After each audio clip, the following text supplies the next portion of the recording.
Hi friends, అందరు బాగున్నారా? ఈరోజు ఆలు క్యారెట్ కర్రీ చేయడం చూద్దాము. కర్రీ కోసం కావాల్సినవి ఆనియన్స్, అదేవిధంగా ఆలు అండ్ క్యారెట్. ప్యాన్ హీట్ అయ్యాక ఫ్రెండ్స్ కర్రీకి సరిపడంత ఆయిల్ని వేసుకోవాలి. ప్యాన్ హీట్ అయ్యాక ఫ్రెండ్స్ అందులోకి కొద్దిగా పోపు దినుసులు, అదేవిధంగా కరివేపాకు మరియు ఎండుమిరపకాయలు వేసుకోవాలి. అలాగే నెక్స్ట్ ఆనియన్స్ కూడా వేసుకోవాలి. ఇలా కలుపుకోవాలి. అలాగే అల్లం కూడా వేసుకోవాలి. అదేవిధంగా పసుపు కూడా వేసుకోవాలి. ఇప్పుడు ఒకసారి కలుపుకుందాము. ఇప్పుడు మూత వేసుకుందాం. ఇలా మంచిగా మగ్గినాక ఇందులోకి మనం కట్ చేసుకున్న ఆలు క్యారెట్ని వేసుకోవాలి. అలాగే బఠానీ కూడా వేసుకుందాము. అంతా కలుపుకోవాలి.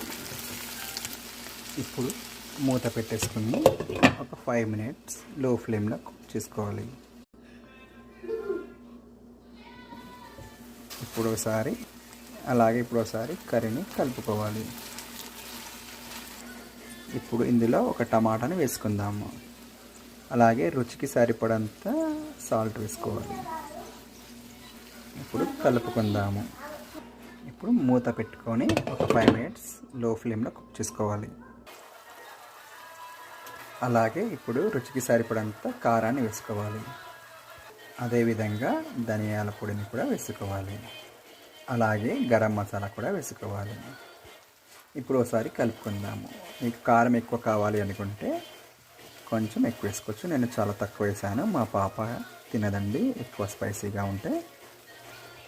కలుపుకున్నాక ఇప్పుడు మూత పెట్టుకొని ఒక 5 minutes లో ఫ్లేమ్లో కుక్ చేసుకోవాలి. ఇప్పుడు కర్రీ ఒకసారి చూసుకుందాము. ఆలు ముక్కలు ఉడికాయలేవో చెక్ చేసుకోవాలి. మంచిగా ఉడికినట్టుగా మనకు అనిపిస్తే ఒకసారి కలుపుకొని ఇక మళ్ళీ మూత పెట్టేసి ఆఫ్ చేసుకోవాలి. నెక్స్ట్ రైస్తో లేదా చపాతీతో కర్రీని సర్వ్ చేసుకొని తినేయడమే. Thank you for watching. Bye.